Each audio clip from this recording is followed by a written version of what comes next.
Hello everyone, and welcome to Capitol Watch for Friday, April 6th, our weekly look at legislative news from the state capitol in Jefferson City.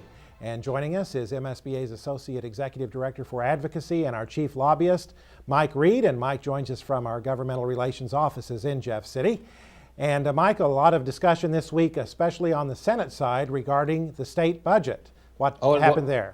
It was. This was a really interesting week and a very busy week in Jefferson City. The state budget is going through the Senate Budget Committee. Our budget bill, House Bill 2, which contains the money for elementary and secondary education, has gone through the first round. There are a couple of things that are open still, which means that they can go back and visit and perhaps change a few of those items. But we came out very well. We're still flat in our funding.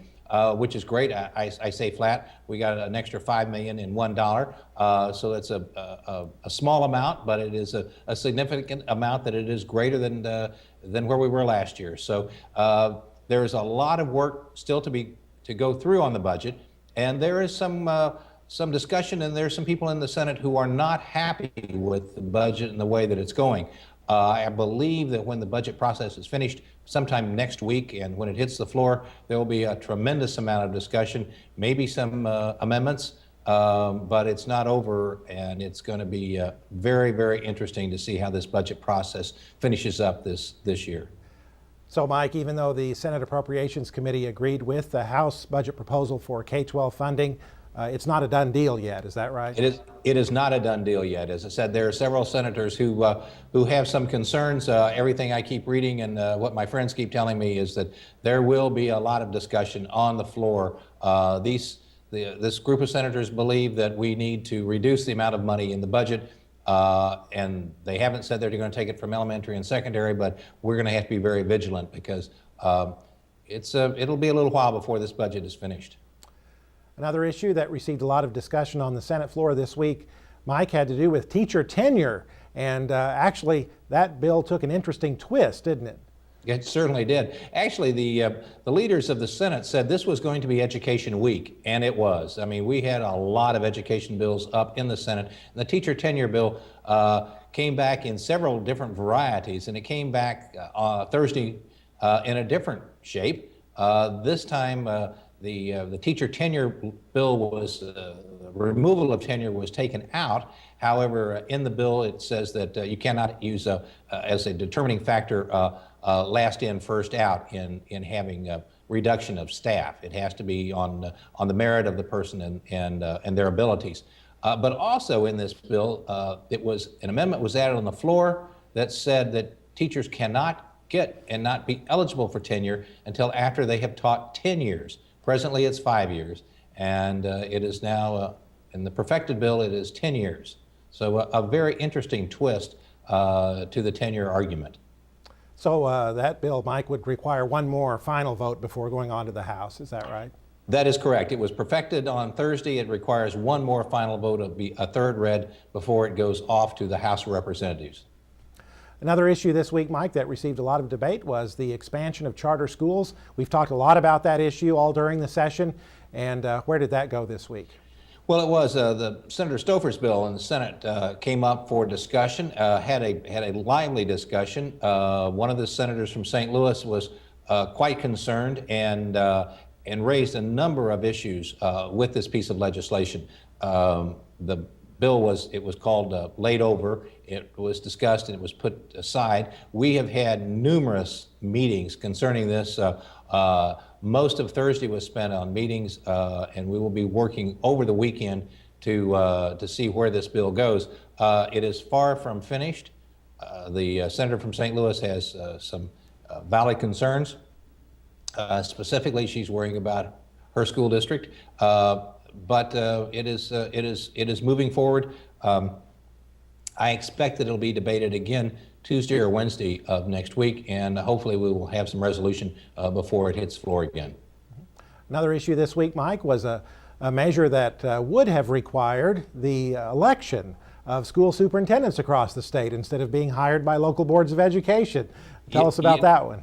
You just never know what's going to happen in this place. It was an election bill in the House of Representatives, and a bill has been filed in the House of Representatives, sponsored by several representatives, and we'll discuss that at a later date, who the sponsors of this bill are. But the amendment stated that superintendents of schools would be elected, and they would serve 3-year terms, and it limited the amount of money which they would be paid. It met with a rousing defeat, but it's part of the reason that we have to be very vigilant, and we have to have our members talk to their elected representatives and say, this kind of silliness, let's get to the heart of it. We are underfunding public education in Missouri. We have not funded the formula, and the formula has problems.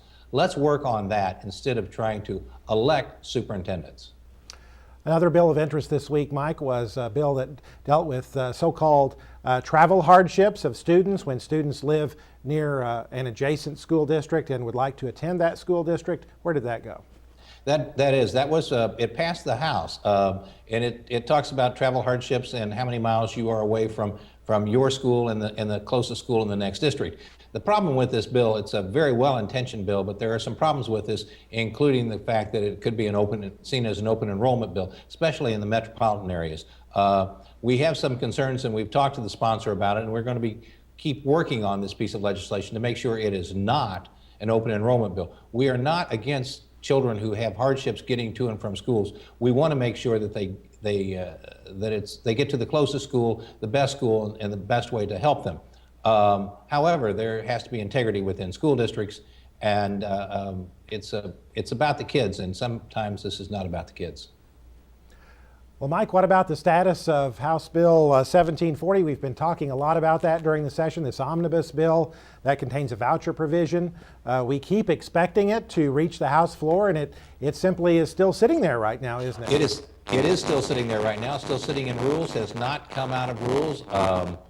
I have to tell you, every week when they have rules, I keep thinking that they're going to try to at least get it out. We have been working very diligently to make sure that that bill is defeated, and we will keep working on that. But right now, it is still in rules and has not come out to be debated on the House floor.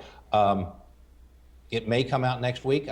I'm just not sure, but we will keep our members informed of the status of that bill and what to do about making sure that that bill does not reach a passage. And Mike, we remind our members nearly every week about the importance of keeping in contact with their legislators, and that becomes increasingly important as we approach the end of the legislative session, doesn't it? Yes, this is crunch time. We're in the last, and I can't tell you right now, 6, 7 weeks, whatever it is, we still keep going.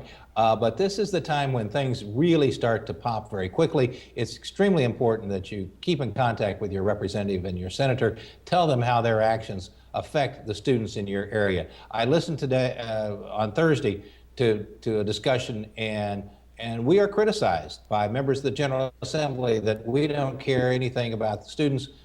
We care about everything else, and that is completely false. School boards are the elected representatives of the people. We care about kids.